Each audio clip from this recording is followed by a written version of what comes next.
Chapter 25. Peter must have stood there in stunned silence for about 3 minutes straight. All the while, his mind was going through a range of emotions that repeated itself in a vicious loop. The first that he felt was elation, and it was obvious to guess at why. Mary Jane Watson, the girl of his dreams, was confessing her feelings for him. What wasn't there to love about that? Especially in the way that she spoke it, so bold and beautiful. So sure in her feelings for him. But then, she had continued to speak and told him the truth as to why she ran away to Denver in the first place. Which brought him to his next emotion, jealousy. So his suspicions were proven to be true. She just confirmed it right before his eyes. Mary Jane had feelings for Harry too.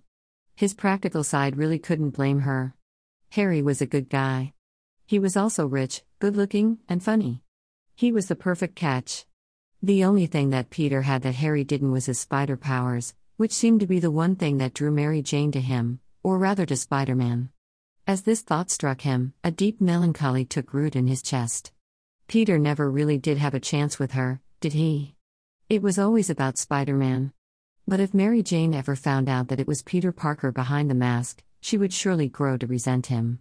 The last emotion that he felt was pain from the loss that he felt. There was an empty, hollow feeling that started somewhere in his gut and was currently spreading to infect the rest of his body. It would have been so much easier if she had liked him for him, and not because of the mask.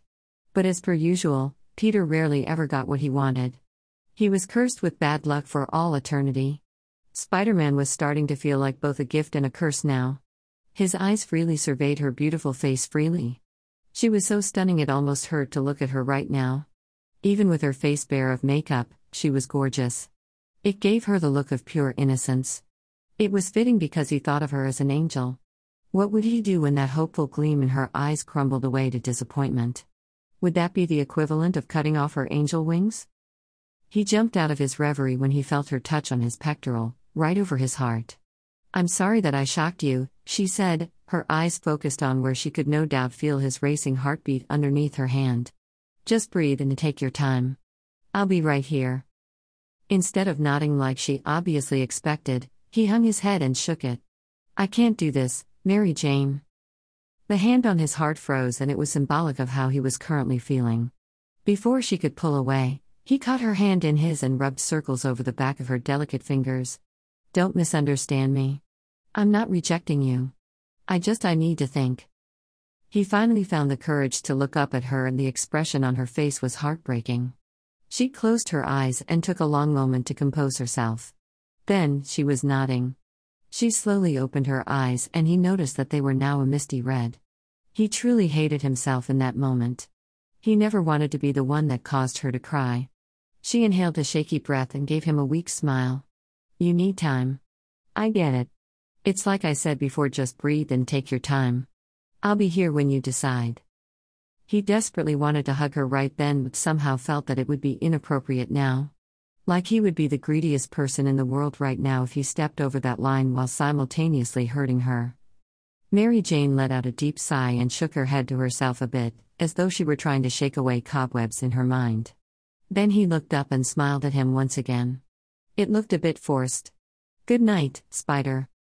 Then, she stepped forward and kissed him on his masked cheek, lingering there for a second but it felt like a lifetime. And then she was gone. Having turned away and opened the door to go inside, tucking herself away from the world for her own safety in the process.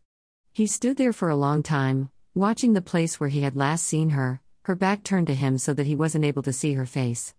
She had moved like a ghost in a distant dream. What had he just done? He was confused, he knew that much to be true. But did that justify hurting her? "I want honesty from you too," she had said to him. He looked inward and searched for the truth in the recesses of his mind. He knew that he liked her. Almost a bit too much. Those were easy truths to admit to himself. It got more difficult when he delved much deeper, but he forced himself to be honest and open to himself, even if it left him raw and broken. He realized that he wanted the best of both worlds. He wanted a girl to grow to love him as Peter Parker, and then when she found out he was Spider-Man, she would just naturally accept that as a part of his life.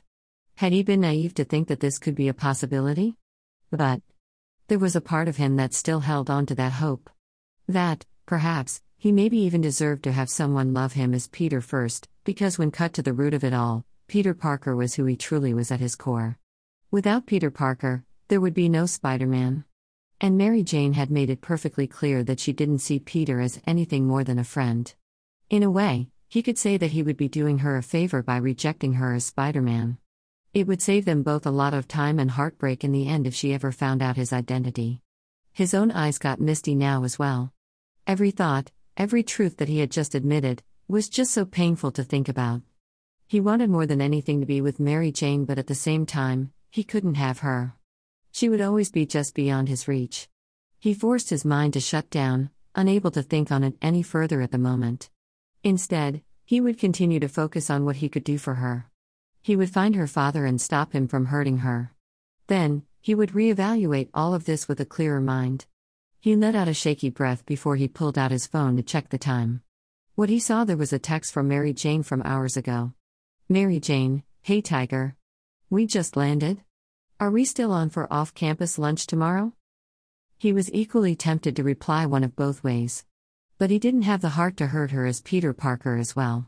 No, as Peter, he would do his best just to be a friend to her. It didn't seem like she had very many, especially since she would be starting at her new school tomorrow. He couldn't abandon her now just because his own heart was broken. He sighed and started to type. Peter, definitely. Then, he hit send and jumped down from the balcony and swung out into the night, all the while, unsure of what to tell Aunt May about what happened tonight, knowing that she was currently waiting up for him to hear all of the details. I was tempted to just type the end at the bottom there to mess with you guys, but that would have been very cruel. But anyway. So much angst. Oh my goodness. Peter. What are you thinking? Please leave me a comment.